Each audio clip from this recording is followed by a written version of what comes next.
Que bom podermos estar mais uma vez juntos, para podermos falar dos grandes feitos do nosso Deus.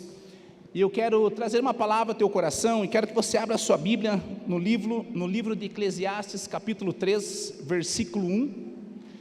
Vamos estar fazendo a projeção aqui também, é um texto bem conhecido, um versículo bem conhecido das Escrituras, e a palavra do Senhor fala assim: tudo tem o seu tempo determinado, e há tempo para todo o propósito debaixo do céu. Amém, queridos? Nós vemos que esse versículo é um versículo que ele começa a decorrer os outros, do 2 em diante, falando sobre momentos que há tempo de nascer, tempo de morrer, há tempo para semear, há tempo para colher, e ele começa a falar todos esses próximos versículos, mas ele inicia falando que há tempo, há um tempo debaixo dos céus que Deus determinou, existe um propósito para as coisas começarem e para coisas terminarem. Muitas vezes nós não conseguimos trabalhar com essas situações, mas tem coisas que elas vêm e nos agradam muito. Se nós percebermos, talvez hoje nós não temos nenhum por cento de pessoas com máscara aqui no culto esta noite, e foi um ciclo que se fechou, amém? Não apenas por nós nos livrarmos daquelas máscaras, mas porque cremos que a Covid está sendo vencida, foi vencida pelo nosso Jesus, amém? Você pode dar uma salva de palmas a Ele? Glória a Deus! Então nós vemos, queridos, que existem ciclos na nossa vida, existem tempos que eles começam, mas também eles precisam se findar. E o que eu vejo nesse primeiro versículo, que há tempo para todo o propósito debaixo dos céus. Nós em 2020 tivemos que ser obrigados a lugares públicos nós usarmos as máscaras. Hoje não temos mais a obrigação, embora quem quiser está livre para usá-la. Mas nós vemos que também tem coisa na nossa caminhada que nós não percebemos que eles se fecharam alguns ciclos, embora na época eles eram muito bons. Quantos aqui você brincava na rua, jogando bola na rua? Levanta sua mão bem alta, hein? Quantos aqui você jogava vôlei na rua, meu irmão, colocando um fio de um poste no outro? Olha quantos aí balançaram bastante as mãos, é ou não é? Mas a minha pergunta, quando foi o dia que você falou, nesta noite ou nesta tarde, vai ser o último dia que eu vou brincar e vou jogar na rua? Você já percebeu que nós paramos de jogar bola na rua, nós paramos de jogar vôlei na rua, mas nós não falamos, hoje vai ser o último dia e acabou? É porque existem ciclos na nossa vida que se iniciam e se fecham.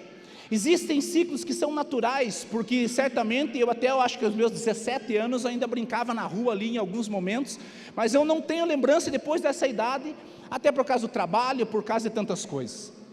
Então eu creio, querido, que dentro desse texto, que há tempo para todo propósito debaixo dos céus, nós cremos que também tem coisas que são naturais e normais de se findarem na nossa vida, mas existem coisas que são cíclicas, que nos acompanham, a ponto que muitas vezes nós acabamos não tendo uma alegria plena, sendo completos de uma maneira plena naquilo que Deus tem para a nossa vida. Quando nós lemos esse texto, para mim ele está falando, eu quero trocar essa palavra, que há tempo para todas as coisas, mas eu também creio que há ciclos que precisam ser abertos, mas para que eles possam ser abertos, ciclos antigos precisam ser fechados. Novos ciclos sempre vão surgir, queridos, mas na medida que os anteriores, eles forem completos ou se eles forem abortados. Se nós pegarmos alguém que se formou em direito, em medicina, em administração, em RH, nós vemos que ela não pode pular um ano, senão ela não teria o seu diploma. Ou seja, são ciclos que precisam ter o início, o meio e o fim. Mas existem coisas que são cíclicas, que não são da parte do nosso Deus, que muitas vezes nos acompanham, que nós precisamos entender, ou nós completamos eles, porque existe um propósito naquilo, ou nós temos a oportunidade de abortá-los na nossa história. Queridos, então eu creio que se nós não fizermos isso, histórias vão começar a se repetir. Podem ser pessoas novas, lugares novos, mas normalmente o resultado, ele vai ser o mesmo dos anteriores. Eu não sei quantas coisas, nessa breve introdução desta palavra, talvez o Espírito Santo já falou em teu coração de coisas que você lembra, que parece coisas cíclicas, parece que não tem fim em sua vida. Talvez tem coisas que nós vemos que elas são como um eco, que é algo, parece que é geracional, que nós vemos que aconteceu com os nossos bisavós, com os nossos avós, com os nossos pais, com os nossos irmãos, ou até mesmo com os nossos familiares mais velhos. Queridos, mas o início do novo, ele precisa ser encerrado o velho. E por isso que nós vemos um texto que está no livro de 2 Coríntios capítulo 5, versículo 17, nós vamos projetar aqui, que a palavra do Senhor fala assim, no livro de 2 Coríntios 5, 17. E assim, se alguém está em Cristo, é nova criatura, e as coisas antigas já passaram, e eis que tudo se fez novo, eis que tudo se fizeram novo. O que nós compreendemos quando nós somos uma nova criatura, eis que as coisas velhas já passaram, mas porque por alguns momentos parecem que elas se repetem na nossa história. Parece que aquilo que nós ouvíamos sobre os nossos pais, aquilo que nós ouvíamos sobre situações que não eram agradáveis, parecem que elas se repetem na nossa vida, parecem que elas continuam como um carrossel num parque de diversões, ela roda, roda e de vez em quando, ela sempre, de vez em sempre, melhor falando, né? Ela sempre está passando no mesmo lugar. Então, quando esse texto está falando, e assim, se alguém está em Cristo, é nova criatura, nós temos o Senhor Jesus como o único e suficiente Salvador da nossa vida, amém? Mas por que muitas vezes nós ainda temos coisas que elas se repetem, que já foi consumada a respeito, que Jesus já consumou ao meu e ao teu respeito? Por que tem coisas, querido, que parecem que de tempos em tempos, elas voltam a assolar as nossas emoções e os nossos sentimentos? Por que muitas vezes parece que nós saímos de um culto abençoados, saímos quebrantados, mas parece que na segunda-feira as coisas voltam a se repetir? Querido, porque muitas vezes nós até compreendemos que estamos vivendo dias e momentos difíceis, mas existem algumas coisas que eu creio que são importantes nós avaliarmos essa noite, para que nós não apenas sejamos pessoas ouvintes de um culto, mas sejamos daqui totalmente praticantes das verdades que o Senhor Jesus tem ao meu e ao teu respeito. Querido, então está na hora, eu creio, de nós tratarmos o passado como passado, para que realmente nós não venhamos trazer aquilo de ruim como uma sentença para a vida toda.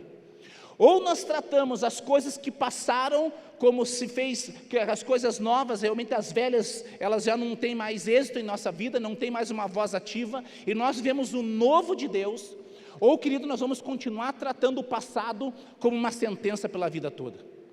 Eu creio que muitos de nós já receberam sentenças de palavras de pessoas que faziam parte da nossa vida, que até hoje você tem dificuldade porque isso se tornou uma sentença para você carregar a vida toda. Mas isso é mentira do diabo, meu irmão, porque nós temos um Deus que Ele nos sentenciou, ou melhor, Ele nos absolveu de uma sentença do inimigo da nossa alma, amém?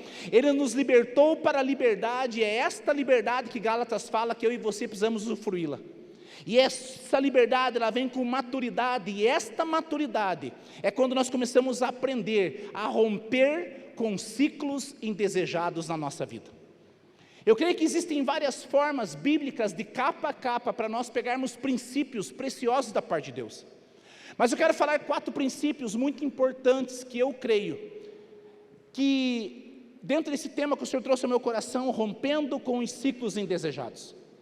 Eu não vou pedir para você levantar a sua mão, mas certamente nós temos áreas da nossa vida que parece que de tempos em tempos elas se repetem. Mas eu creio que a primeira coisa que eu quero falar essa noite ao teu coração e ao meu coração, a primeira das 4, não colunas, mas de 4 verdades, dentre muitas que nós poderíamos falar essa noite, para nós conseguirmos romper com coisas que são indesejadas. Você já percebeu que às vezes, quando as pessoas nos disciplinavam, nos tratavam, às vezes aquilo nos machucava, mas muitas vezes nós não percebemos que nós fazemos de uma mesma maneira. Ou seja, parece que nós pegamos um bastão de quem está realmente numa geração anterior à nossa, e nós continuamos passando esse bastão para a geração posterior. Querido, mas eu creio que nós temos que, nessa corrida que não vem do nosso Deus, nós temos que largar esse bastão, para nós corrermos a corrida que foi proposta por Jesus a nosso respeito. E é por isso que Paulo fala, né, combati o bom combate, completei a carreira e guardei a fé. É por isso que Paulo está falando que ele completou uma carreira, mas não a qual ele vivia antes de conhecer Jesus, porque aquela carreira ele também era em excelência, ele também praticava com excelência. Mas quando ele teve a sua vista, realmente naquele momento que ele ficou cego por alguns dias, quando ele volta a enxergar, ele não enxerga da mesma forma que anteriormente, porque ele teve uma experiência com o Senhor Deus, porque ele teve uma experiência com Jesus, porque ele teve uma experiência, um ciclo se fecha na vida de Paulo. E se hoje nós temos o Novo Testamento, a grande maior parte do Novo Testamento foi inspirado por Deus, pelo Espírito, mas foi Paulo que escreveu.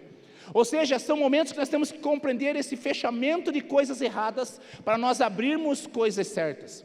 Nós vamos completar alguns ciclos, mas nós precisamos abortar outros tipos de ciclos.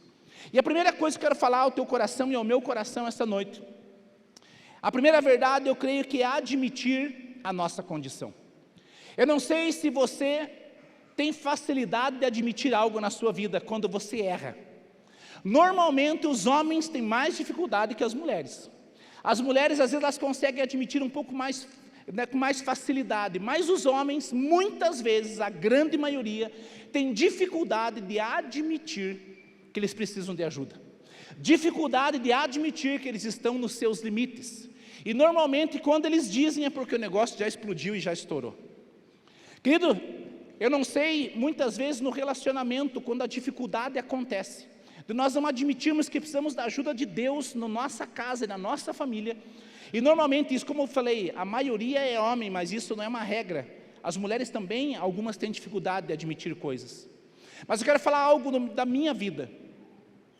Quando eu casei, eu estava no primeiro ano de casamento ainda, eu creio que no segundo para terceiro mês, e isso foi até o 11º mês. Quase completou um ano de um casamento que era para ser algo sonhado, desejado, planejado, mas no decorrer desses 11 meses se tornou um caos, a ponto de um desgaste, de briga diariamente, e eu não estou sendo ilustrativo com esta palavra, é literal, era diariamente nós tínhamos brigas. Normalmente partia da minha parte, 90 e poucos %, mas eram diárias essas brigas. E na época, nós estávamos apenas com os jovens, o pastor Weckles e a pastora Viviana eram líderes da 4ª geração na época, e nós éramos discípulos deles. E eu lembro que nós sentávamos para fazer o discipulado, chegávamos e tinha aquela pergunta que eu creio que alguma vez na sua vida você já ouviu: como você está? Alguém já ouviu essa pergunta aí? Levanta sua mão quem já ouviu aí. Teve gente que não levantou, mas tenho certeza que o teu líder um dia já perguntou para você: e daí, como é que vocês estão? A minha resposta era pronta, rápida, curta e grossa: estamos bem, graças a Deus. Queridos, nessa época, eu era um dos poucos supervisores da rede. Havia o pastor Rafa, havia o Cláudio que foi embora, havia o Fernando, filho da tia Emília, na época ali, Fernandinho, havia poucas pessoas, mais umas 3, 4 meninas ali, moças, e talvez o que tinha no meu coração era o medo de perder um cargo e uma função na igreja. E o que eu respondia sempre era: estamos tudo bem. Saímos dali como se apenas tivéssemos ouvido por um lado e saído pelo outro. Depois, passado um tempo, nós voltávamos para um outro momento de discipulado e a pergunta era a mesma e a minha resposta era pronta: estamos bem. Até que um dia, glória a Deus pelas mulheres, amém? Ih, tá fraco. Glória a Deus pelas mulheres, amém? Foi perguntado para mim: como vocês estão? E eu, quando fui falar estamos bem, ela falou: não estamos bem, está uma porcaria. Eu olhei com aquele olhar, tipo assim, parecia sair um raio do meu olho, né? Fulminando ela. Beleza, escutamos ali os conselhos, entramos no carro. Quem lembra, o pastor Weckles morava num predinho aqui, né? Perto ali do lado do quartel. E eu dando tchau da janela do carro. Sim, eu falei: você me paga quando eu chegar em casa, né? Dando tchau para eles. E aquele dia quebramos o pau. Querido, isso se repetiu por muitas e muitas vezes, porque o orgulho fazia parte da minha vida. O medo de perder talvez uma função e um cargo na igreja fez parte naquele momento de uma forma muito poderosa na minha vida. E eu não conseguia admitir a minha condição, que eu precisava de ajuda da parte de Deus. Até que um dia, depois de cansado de tantas vezes sair e brigas, nessa época eu já tinha ido buscar ela, eu acho que 2 vezes na casa do pastor Ailton, que ela saiu de casa a pé chorando, e 2 vezes eu fui buscá-la em um ano, no primeiro ano de casamento. Até que um dia, a pergunta que, não sei se você já ouviu, né, mas eu vou falar pela primeira vez, talvez para vocês: como vocês estão? Soou ao meu ouvido novamente, e eu falei: não estamos bem. Foi ali que algo começou a mudar na nossa vida, no nosso casamento, na minha família. E queridos, quando nós não conseguimos admitir coisas que nós precisamos de ajuda, a tendência é que a situação cíclica, ela continue a permear a nossa vida e vai passar de geração em geração. E quando aquele dia, querido, eu decidi, naquela noite, com certeza era uma noite, né, que nós sentávamos por causa do trabalho, e eu falei assim: nós não estamos bem e precisamos de ajuda. Não foi algo instantâneo, mas foi um começo que eu dei um espaço para Deus, e quando nós damos espaço para Deus, Deus faz o extraordinário em nossas vidas. Mesmo por muitos anos, por mais de uma década, cuidando e ajudando a cuidar de jovens, o maior número de pessoas que nós cuidávamos eram casais casados, e não necessariamente jovens solteiros. Porque eu creio que onde abunda o pecado, superabunda a graça. Aonde tem sido a tua maior dor, pode se tornar uma dupla honra da parte do Senhor na tua vida. Aquilo que tem sido o teu maior gigante, querido, pode ser o trampolim para um propósito de Deus se cumprir na tua vida. Davi, não sei se você lembra, Davi foi ungido rei, mas a vida de Davi não mudou nada. Ele voltou a cuidar das ovelhas, até aqui, um gigante chamado Golias, o incircunciso, se levantou contra ele. Querido, perceba que se Deus prometeu algo à tua vida, não significa que ainda não aconteceu, que Deus se esqueceu. Deus ungiu Davi rei, mas Davi não saiu dali direto para o trono. Ele continuou cuidando de ovelhas. Por isso que eu falo, se você está pensando em desistir da sua vida, não desista, não pare, porque enquanto Davi cuidava das ovelhas, Deus preparava o trono para ele. Enquanto você cuida das coisas que Deus entregou na tua mão, pode ter certeza que Deus está preparando algo extraordinário para a sua vida. Amém? Então eu creio, querido, que a primeira coisa é nós admitirmos a nossa condição. Se nós lembrarmos aquele texto bíblico que fala sobre os 10 leprosos, o que a Bíblia fala é que quando eles enxergam Jesus, eles param de longe. Por que eles não podiam chegar, queridos? Porque a condição do seu corpo, da sua saúde, estava contaminada. Ele não podia se aproximar de outras pessoas, ele não podia se aproximar do vilarejo, ele não podia se aproximar da sua família. Quando aqueles 10 leprosos param de longe e falam, Jesus, tem misericórdia de nós? Eles estão dizendo, naquela breve frase, eu entendo desta maneira, Senhor, nós não temos mais condição, nós não temos para onde ir, mas o Senhor tem as palavras da vida eterna, o Senhor pode mudar o nosso conceito. O que Jesus fala é, vai, então se apresentam os sacerdotes. A Bíblia diz que conforme eles andavam, eles foram curados. Perceba que eles não foram curados instantaneamente, não porque Jesus não tinha poder para tal, mas é que foi mediante fé que eles falaram, eu quero encerrar um ciclo na minha vida, desta enfermidade que me separa. E querido, a lepra, ela normalmente vai ter dificuldade de nós termos sensibilidade em nossa vida. E sabe por que no nosso corpo? Sabe por que muitas vezes nós perdemos a sensibilidade no nosso lar? Porque existem ciclos do inferno que muitas vezes têm êxito sobre a nossa vida. Quando a pessoa tem lepra, normalmente ela não consegue distinguir muito o que é frio, o que é calor, e acaba se queimando de forma onde ela não faria com a sua saúde. Significa que muitas vezes, quando os ciclos ainda estão abertos na nossa história, a tendência é normalmente nós nos queimarmos, é nós trocarmos os pés pelas mãos e nós não vivermos aquilo que Deus tem para nós. Mas perceba que esses 10 leprosos, quando eles falam, Jesus tem misericórdia, eles estão admitindo a sua condição de enfermidade. Mas isso não foi o fim da história deles, porque quando Jesus fala, se apresentam os sacerdotes, eles não estavam curados, eles foram curados na caminhada. Significa que se esta noite eu e você admitirmos que precisamos da ajuda de Jesus, em alguma área da nossa vida, meu irmão, nós podemos falar, Senhor, eu preciso da tua ajuda, mas pode ser que hoje você não veja uma mudança, mas você precisa andar por fé. E é esse andar por fé que vai fazer a nossa vida ser realmente mudada e transformada, para nós experimentarmos tudo aquilo que o Senhor tem ao nosso respeito. Amém? A segunda coisa que eu creio, queridos, que é muito importante nós começarmos a avaliar. A primeira é nós admitirmos a nossa condição. Se nós não admitirmos, nós vamos ter uma sentença decretada a nosso respeito. Talvez uma sentença que foi falada há décadas atrás para a maioria daqui, que você tem colocado como algo que você tem que levar para a vida toda. Ou nós admitimos algo e começamos a trocar realmente todo aquele jugo por um fardo leve e suave da parte do nosso Deus. A segunda coisa que eu quero falar, querido, é quando nós conseguimos renovar a nossa mente. A primeira coisa que nós admitimos talvez não é tão difícil. Todos os homens, por mais ou menos orgulho, todas as mulheres, por mais ou menos orgulho, nós admitimos que temos limitações. Admitimos que temos muitas vezes dificuldade de trabalhar a área da nossa vida. Mas nós não conseguimos muitas vezes expor isso para Jesus. Nós não conseguimos falar, Senhor, eu preciso da tua ajuda. Queridos, mas a segunda coisa que está falando é quando nós temos uma mente renovada, nós começamos a experimentar coisas que talvez antes nós não experimentaríamos de hipótese alguma. Uma mente renovada, querido, faz nós experimentarmos a boa, perfeita e agradável vontade do Senhor. Uma mente renovada não significa que você já está caminhando pela promessa de Deus na íntegra, mas significa que você acredita que o melhor de Deus já está acontecendo e vai continuar a acontecer até o dia dele vir na sua nuvem de glória buscar a igreja amada. Então, quando nós começamos a ver esse texto, nós vamos projetar ali apenas, não vamos projetar para a gente ganhar um pouquinho de tempo, mas é Atos capítulo 16, versículos 25, se você quiser anotar. Está falando um contexto de um homem chamado Paulo e de outro chamado Silas. Homens, queridos, que estavam pregando o evangelho, que estavam libertando cativos, expulsando demônios, que estavam fazendo aquilo que é correto e era a vocação e o chamado deles. Homens que estavam abalando aonde quer que eles passavam, porque o nome de Jesus estava como um eco naquela região.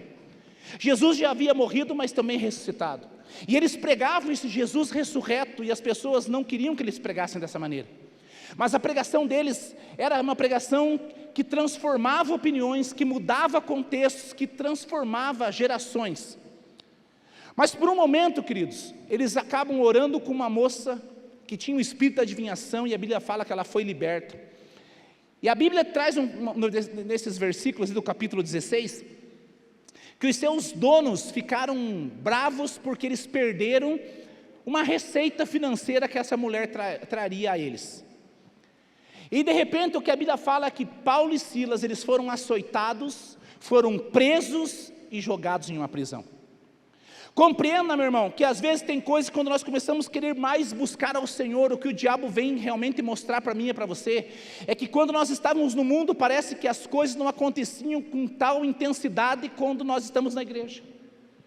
Quantas vezes você já ouviu, você já falou, nossa, quando eu não estava na igreja, parece que as coisas iam melhor. Não sei se você já percebeu, mas uma roupa suja só se enxerga na luz, meu irmão. Uma roupa suja não se enxerga na escuridão.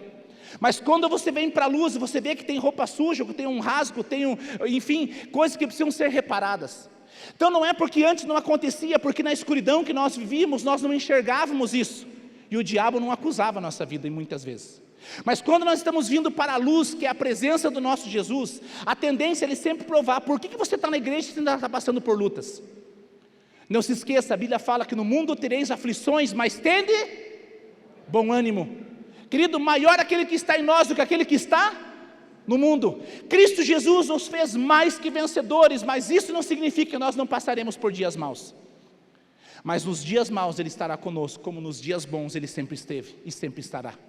Então, quando eu falo sobre a primeira coisa, sobre renovar a mente, nós vemos que Paulo e Silas, eles foram presos injustamente na nossa ótica cristã. Na ótica cristã, eles não poderiam ter sido presos, mas perceba, querido, os seus corpos físicos estavam presos. A Bíblia diz que eles estavam por detrás das grades, mas não se prende uma mente livre, nem mesmo as grades. Perceba que Paulo e Silas poderiam estar resmungando, jogando algum joguinho lá com os presidiários, ou fazendo qualquer outra atividade, mas o que a Bíblia diz, é que por volta da meia-noite, Paulo e Silas oravam e adoravam a Deus. Significa que pode ser que você esteja assim, passando por dias difíceis, pode ser que você esteja se sentindo como por detrás das grades, mas as grades naturais não prendem uma mente livre. E é por isso que quando nós renovamos a nossa mente, pode ser que nós estejamos passando por dias maus, pode ser que nós estejamos passando por dias difíceis, como há uma semana atrás, Guarapuava talvez viveu o seu pior caos da segurança pública, que eu tenho certeza que a grande maioria aqui não saiu nem na janela da sua casa quando ouviu as notícias.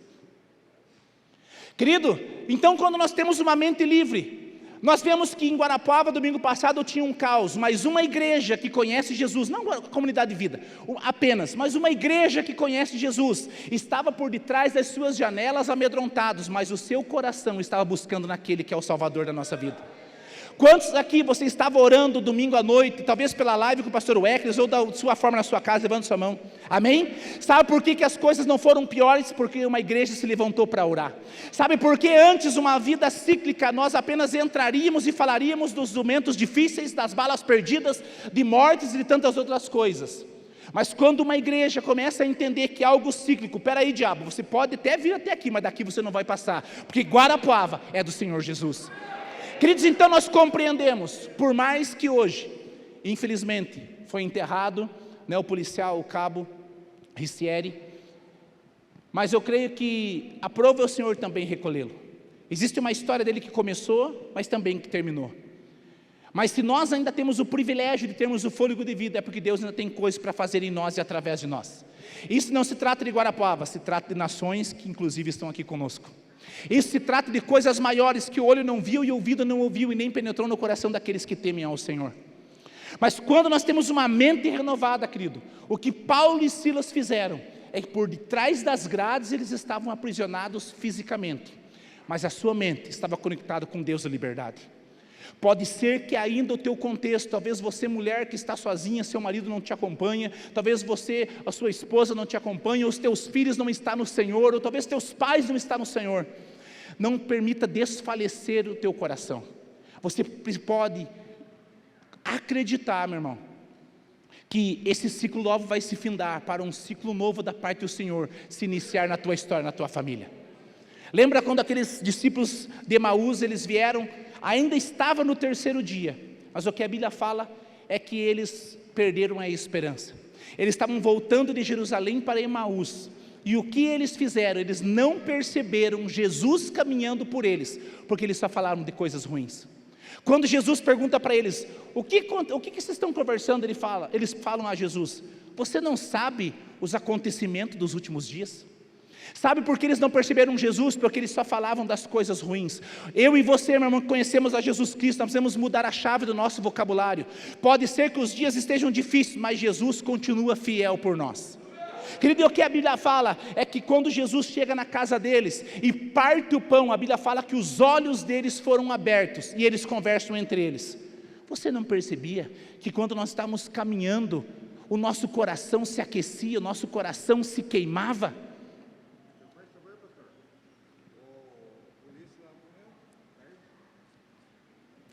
A Bíblia fala que então eles perguntaram, você não percebeu que o nosso coração se queimava? Meu irmão, o que a Bíblia está dizendo? É que quando os olhos espirituais deles foram abertos, um ciclo de desesperança, olha aqui para mim, meu irmão, em nome de Jesus, um ciclo de desesperança se alojou na vida deles. O que eles perceberam é que eles falavam, Jesus, o Messias, aquele que vinha nos salvar e nos redimir, ele morreu.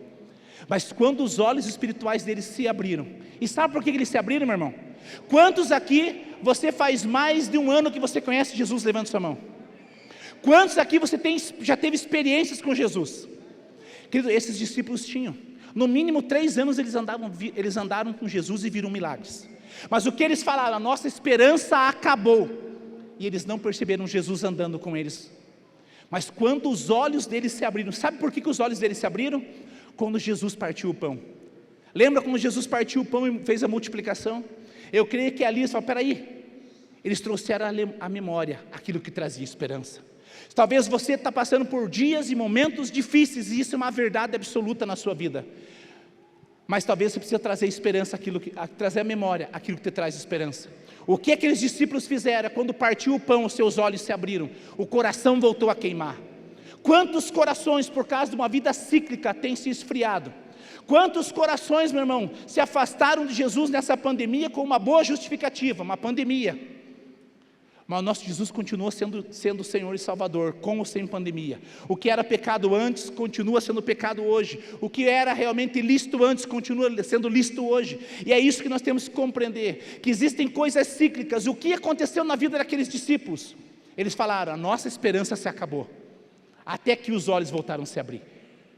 Talvez nós precisamos permitir realmente o Senhor abrir os nossos olhos espirituais, e talvez Ele precisa trazer à memória aquilo que um dia te trouxe esperança.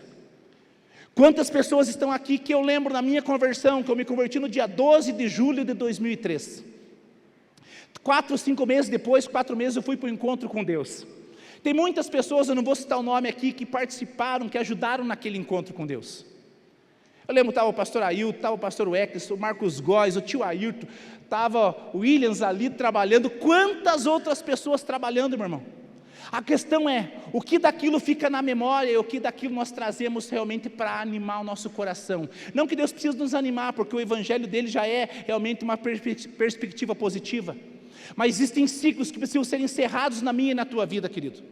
E quando nós vemos aqui a questão de Paulo e Silas, a sua vida física estava aprisionada, Talvez você não tenha muitas forças naturais, mas existe um Deus que é sobrenatural, e Ele pode fazer infinitamente mais do que pedimos ou até imaginamos. Queridos, a terceira coisa que eu vejo, a primeira é nós admitirmos a nossa condição. A segunda é nós renovarmos a nossa mente, que por mais difícil que esteja, Deus está conosco, caminhando ao nosso lado para nos levar para o propósito novamente. Mas a terceira coisa que eu creio, é nós realmente desapegarmos do indesejado. Que tem coisas que nós precisamos desapegar. Eu não sei quantos de vocês aqui já fizeram mudanças, né, de casas, alguma vez na sua vida. Alguém já se mudou alguma vez aí? Alguém já se mudou mais de 5 vezes? Levanta a mão. Alguém já se mudou mais de 10 vezes? Levanta a mão. Agora eu vou mudar a pergunta. Alguém já ajudou em alguma mudança mais de 18 vezes? Levanta a mão. Que só meu pai, acho que eu fiz umas 16 mudanças só dele.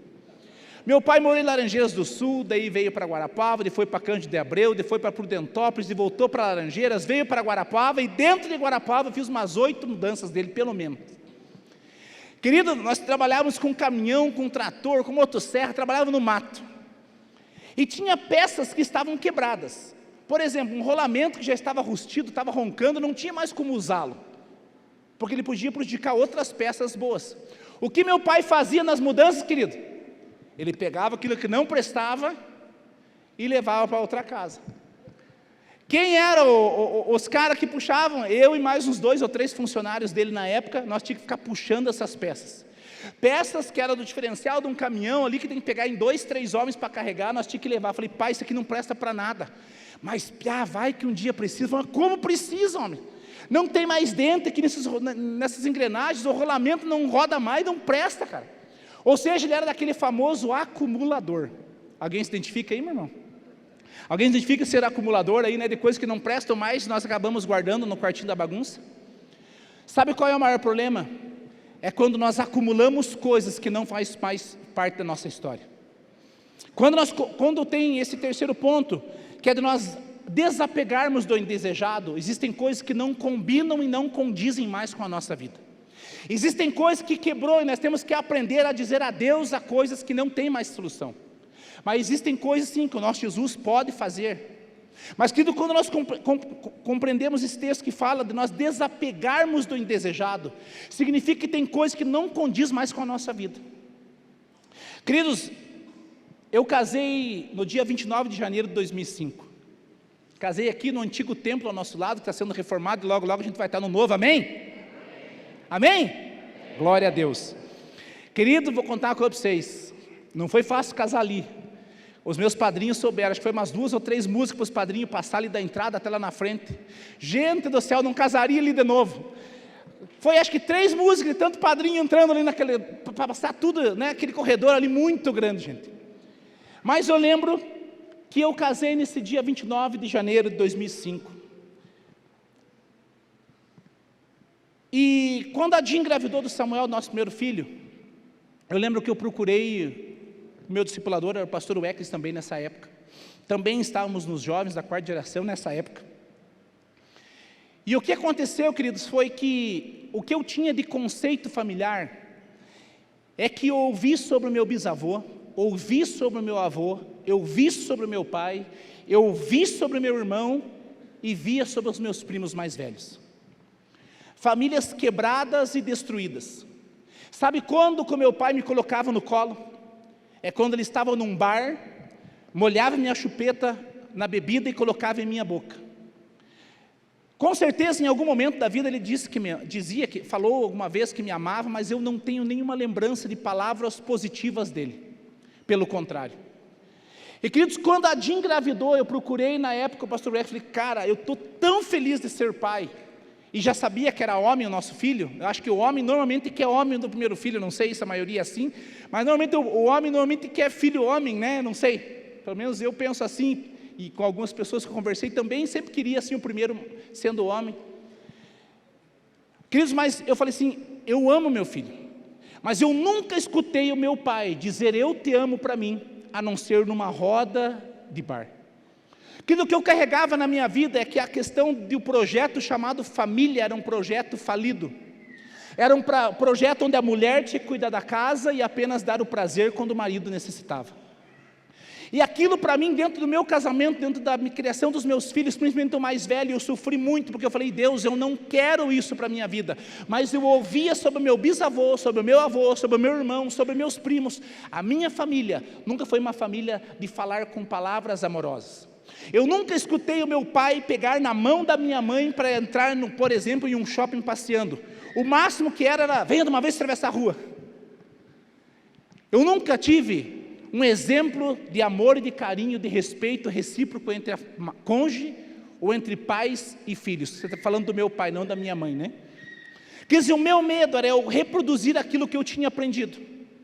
Porque o meu bisavô teve 3 mulheres, meu avô 3 mulheres, meu pai 3 mulheres, meu irmão mais velho 3 mulheres. E quando eu casei, quando nós tivemos nosso primeiro filho, o meu medo era, Deus, eu não quero reproduzir isso na minha vida. Querido, e o que é interessante é que quando nós começamos a rejeitar coisas indesejadas, nós começamos a experimentar coisas com uma nova ótica. Nós até temos limitações e dificuldades naturais dentro de um relacionamento, como qualquer família, mas não se trata daquele extremo a qual eu vivi, a qual eu fui aprendido a viver como família. Dentro do meu lar, querido, muitas vezes o meu pai deu tiro dentro da casa, dentro da sala, dentro da cozinha, dentro da garagem. A qual era a expressão, querido, era sempre do servir. Você precisa fazer. Quando, meu irmão, eu não conseguia fazer aquilo que ele sonhava para mim, as palavras que vinham ao meu respeito eram, seu negro, seu macaco, porque você fez isso, e aí ia por diante. Querido, o tal do bullying que nós aprendemos de umas décadas para cá, né? Na época da minha escola, quando alguém me chamava de qualquer coisa, como moreno, como negro, alguma coisa, gente, perdia a minha amizade na hora, eu não brigava, porque aquilo me feria. Aquilo machucava meu interior, queridos, porque sempre quando meu pai falava aquilo, era com umas palavras de reprovação ao meu respeito. Mas até um dia que eu conheci Jesus, no dia 12 de julho de 2003, e dali por diante, passando-se os meses e os anos, eu comecei a ter experiências com um Deus que mudou a minha história e mudou a história da minha família. Queridos, até mesmo quando a Adi, no começo do casamento, me chamava de alguma forma carinhosa, eu não conseguia compreender como carinho, e aquilo para mim era como se fechasse uma porta, batesse um cadeado e jogasse a chave fora. Até que eu decidi um dia, Deus, eu sei que essa identidade foi na ira, foi na raiva, e não era verdade que meu pai sentia isso, mas eu preciso me apropriar daquilo que o Senhor tem para mim. Naqueles dias, eu lembro que eu decidi encerrar um ciclo que machucava e me feria todas as vezes que eu ouvia alguma coisa falando de cor, de raça, que aquilo me feria, que eu me fechava, e todo mundo me conhece, sabe que eu sou extrovertido. Mas naquele momento eu ficava introvertido. Até que um dia eu falei, Senhor, eu quero não mais ter essa identidade. E até que um dia eu tive a plena convicção que Deus, falando ao meu coração, falou assim, eu te fiz assim, eu te escolhi assim, e aquilo para mim calou e foi como uma luva em minhas mãos, encaixou de uma grande maneira. E o que aconteceu, querido, que aquelas palavras não começaram mais a me machucar e não me ferem mais. Eu posso ouvir, eu posso brincar, eu não tenho problema, e não é aquela brincadeira disfarçada, sabe? Que às vezes a gente brinca com aquilo que incomoda só para disfarçar ou para atrair atenção para o outro lado. É porque aquilo não tem mais êxito, porque eu aprendi a rejeitar algo que me fazia mal. Querido, se tem coisas que não mais combinam com você, com a vida cristã, é como você segurar uma corda e aquele animal está puxando, tem coisas que precisa soltar a corda para não queimar a sua mão. Tem coisas que nós precisamos dizer a Deus, tem coisas que Deus não quer mais para a nossa vida. E tem um texto no livro de 1 Samuel, capítulo 16, versículo 1, que a gente vai projetar aqui, que eu creio que pode encaixar com isso que eu estou falando. 1 Samuel, capítulo 16, versículo 1. Aqui a palavra do Senhor fala assim, o Senhor disse a Samuel, até quando você terá pena de Saul, se eu o rejeitei como rei de Israel? Encha um chifre de azeite e ponha-se a caminho. Vou enviar você a Jessé belenita, porque escolhi um dos seus filhos, ou um dos filhos dele, para ser rei. Querido, vamos lembrar da história, foi o próprio Samuel que ungiu Saul rei. Mas Saul fez coisas que não agradou a Deus, e o que Deus fala realmente a Samuel, fala, olha, chega, não quero mais Saul. Mas eu creio que por várias maneiras, por várias vezes, o que a Bíblia nos mostra é que Samuel tenta explicar para Deus, para dar mais uma oportunidade e mais uma chance. Esse versículo 1 do capítulo 16, Deus chega a ser curto e grosso, no bom sentido da palavra, com Samuel. Até quando você vai ter dó daquilo que eu rejeitei? Querido, tem coisas que foi bom por um tempo, mas tem coisas que nós não precisamos ficar insistindo em coisas que Deus não quer mais para mim e para a sua vida. Qual era talvez o principal medo de Samuel, querido? O principal receio de Samuel? Poxa, eu falhei e ungi um cara errado. Não, ele foi para aquele momento, mas Deus queria não apenas um rei que fazia a vontade própria, mas um rei que era segundo o seu coração. E o que a Bíblia diz é que Samuel vai até a casa. Perceba, esse primeiro versículo dá uma pregação muito boa. Primeiro Deus fala para Samuel, vai, é porque você ainda insiste com alguém que eu rejeitei. Por que tem coisas que você ainda insiste do teu passado que não combina mais e Deus não quer mais para mim e para a sua vida? A segunda coisa que Deus fala para Samuel é, pegue um chifre com óleo e vai à casa de Jessé o belenita, porque lá eu escolhi um dos seus filhos. Quem governava Israel na época, meu irmão? Era Saul. O que Deus estava falando para Samuel? Você vai mudar aquele que te governa a partir de hoje. Você vai pegar um chifre de óleo e vai ungir uma pessoa que eu escolhi. Perceba, Deus não fala para Samuel quem é o filho de Jessé. Ou seja, pelo fato de você não saber o dia de amanhã, querido, não significa que Deus já não planejou o teu futuro. Porque quando Samuel chega, ele tenta até falar de outros filhos, mas Deus fala, não é esse que eu estou dizendo. Você está vendo a aparência, mas eu olho o coração. Porque Deus não queria apenas um rei, Deus queria alguém segundo o seu coração. Talvez essa é a noite, meu irmão, de você pegar um chifre com óleo, profeticamente, e você falar, a partir desta noite, eu quero mudar aquele que me governava. O que te governava até essa noite, querido? São as palavras ditas pelo teu pai um dia, como foi o meu? Que eu nunca ia ser ninguém? Que eu era um vadio, que eu era um preguiçoso?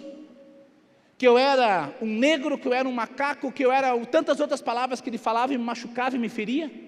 Ou você vai fechar esse ciclo que o inferno tem assolado e trazido como uma sentença sobre os teus ombros, e você vai falar, a partir desta noite, eu vou mudar aquele que me governa. O que tem te governado, querido, nas tuas emoções, são palavras ditas por homens, mas existe uma palavra dita por Deus. Ele nos escolheu primeiro, Ele nos amou primeiro, ainda quando éramos pecadores, e Ele não te escolheu por causa da tua habilidade, Ele não te escolheu por causa das tuas habilidades, e nem por aquilo que você pode oferecer por Ele, mas por aquilo que Ele já consumou a teu respeito. Então quando nós vemos, querido, esse terceiro ponto, nós temos que desapegar do indesejado. E tem coisas que quando Deus nos chama, querido, não mais condiz com a nossa vida e nossa caminhada cristã. Tem coisas que foram boas, que nos sustentaram até mesmo, mas tem coisas que quando nós conhecemos Jesus e uma revelação dele vem a nosso respeito, aquilo não tem mais valor para nós. Lembra Eliseu? A Bíblia fala que Eliseu, depois de receber, foi jogada a capa de Elias sobre ele, e ele pede para seguir Elias, e para se despedir da sua família. A Bíblia diz que ele arava a terra com a 12ª junta de bois. Querido, ali vinha o sustento de Eliseu. Ali ele tinha talvez a situação para prover as necessidades básicas da sua vida, da sua família. Mas quando ele sabe que Deus tinha algo maior para ele, que ainda ele não tinha experimentado, o que a Bíblia diz é que ele matou os animais, e ele cozeu com a madeira dos aparelhos, da canga, da parte de arar a terra. Significa que quando Eliseu teve uma experiência com Deus, ele falou, eu sei que Deus tem o melhor para mim, então se tem uma coisa que eu tenho que eliminar da minha vida, é aquilo que um dia pode fazer eu voltar para trás, retroceder. Querido, quantos de nós, numa ótica mais administrativa, de pessoas que gostam de investir, não, fazer o seguinte, vamos arrendar essa junta de bois, eu vou ganhar um dinheirinho por mês, e se der alguma coisa errada, eu tenho pelo menos um lugarzinho para mim fazer minha vida. Querido, quando nós conhecemos Jesus, nós não precisamos compreender toda a história, nós vamos acreditar e ter fé e andar por fé. O que Eliseu faz, querido, é coisa que talvez muitos de nós não faríamos. Nós venderíamos, nós alugaríamos, nós arrendaríamos esses animais para ganhar um dinheirinho por mês. O que ele fez? Ele eliminou aquilo. Eu creio que talvez ele poderia pensar, talvez num dia mau eu possa querer voltar e retroceder. Quem olha para trás e não fecha um ciclo, vira estátua de sal como mulher de Ló. Mas o que Eliseu me mostra e enche meu coração, é que quando ele mata aqueles animais e queima os aparelhos, ele está dizendo, a minha vida foi boa até aqui, isso foi uma bênção, mas eu estou experimentando algo novo, porque Deus está iniciando um novo ciclo na minha vida. Quais são os aparelhos que você tem que queimar na tua vida, querido? Eu não estou falando de coisas materiais, de você chegar lá e tacar fogo em algo, eu estou falando de coisas que aprisionam a nossa mente no passado, que não nos permitem enxergar aquilo que Deus já consumou a nosso respeito. Quando nós rejeitamos as coisas indesejadas, querido, nós começamos a experimentar coisas diferentes.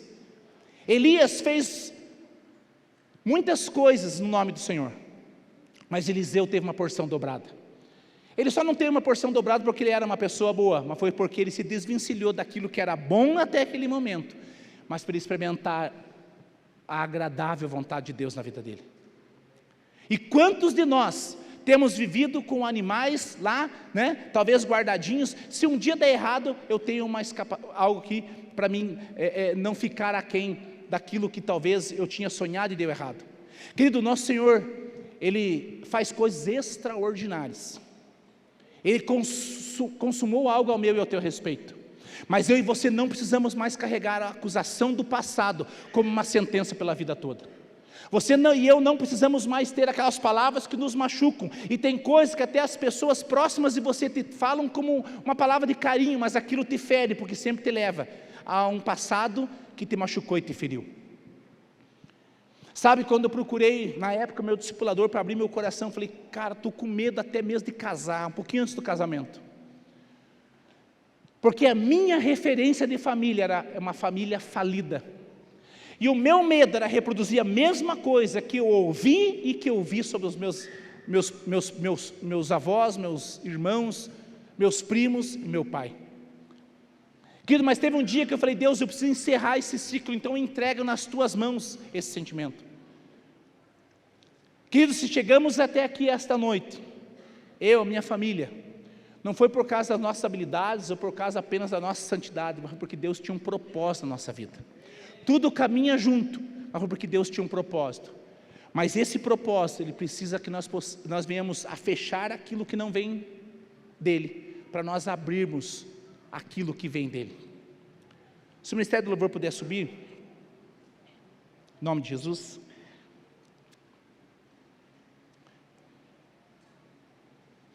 Que existem coisas no nosso coração que ele insiste em permear de tempos em tempos. Compreenda que as coisas do passado ficam na nossa lembrança, as coisas do presente ficam nos nossos olhos, mas as coisas do nosso futuro estão nas mãos do nosso Deus. Você não precisa ter uma amnésia para esquecer o teu passado. Você só precisa fechar essa porta que tem te ferido e tem te machucado. Quantas vezes, queridos, nós ouvimos palavras, nós vimos exemplos de coisas que talvez falavam ao nosso coração, poxa, parece que a minha casa é assim, parece que a minha família é desse tipo. Mas tem uma verdade que vem da parte do nosso Deus ao nosso respeito. Quando nós eliminamos, querido, aquilo que muitas vezes tem sido um lugar de segurança, é quando nós realmente atracamos nossa vida no porto seguro chamado Jesus. A quarta e última coisa, é que nós temos que entender que o tempo é do Senhor Jesus. Nós podemos admitir, nós podemos renovar a nossa mente, nós podemos rejeitar aquilo que nos incomoda, mas uma das coisas piores que o ser humano talvez não consegue trabalhar é o tempo. Às vezes nós pensamos que o tempo foi esquecido por Deus. Existem pessoas até quando ouvem testemunhos de outros, falam, como? Eu faço tudo isso na minha vida, não acontece, mas nessa outra pessoa está acontecendo. Porque o tempo muitas vezes, nós gostaríamos de ter o controle dele em nossas mãos. Mas quando nós começamos a compreender que o tempo é do Senhor, a nossa ótica começa a mudar. E tem um texto que está em Isaías 43, versículos 18 e 19, a gente vai estar lendo aqui. Isaías 43, 18 e 19. A palavra do Senhor diz assim: não fiquem lembrando das coisas passadas, nem pensem nas coisas antigas. Eis que faço uma coisa nova. Diga assim comigo: agora mesmo ela está saindo à luz. Será que vocês não o percebem? Eis que porém um caminho no deserto e rios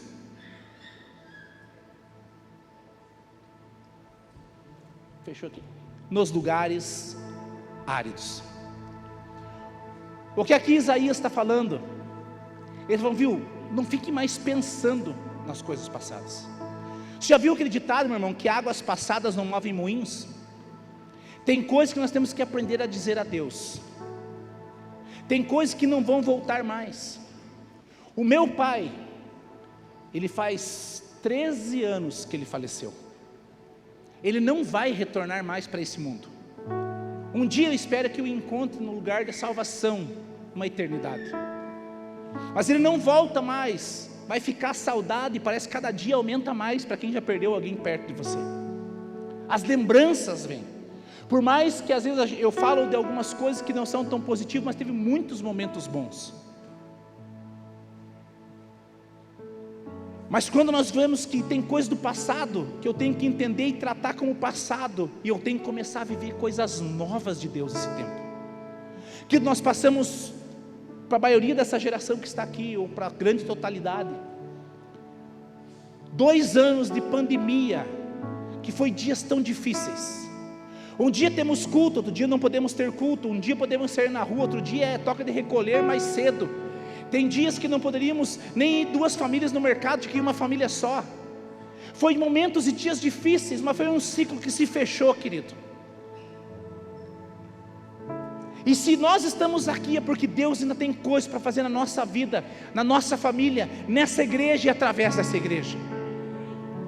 Um ciclo vai se fechar para os cultos de domingo nesse ambiente daqui a alguns meses, e vai se iniciar num outro local.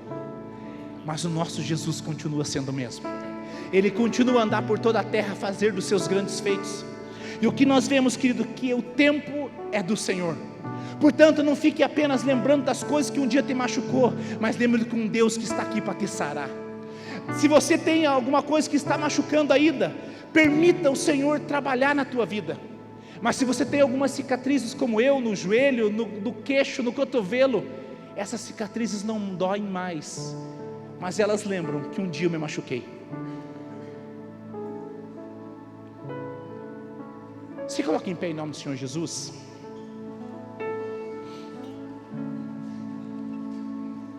Agora uma coisa que eu quero falar, abrindo meu coração para os irmãos.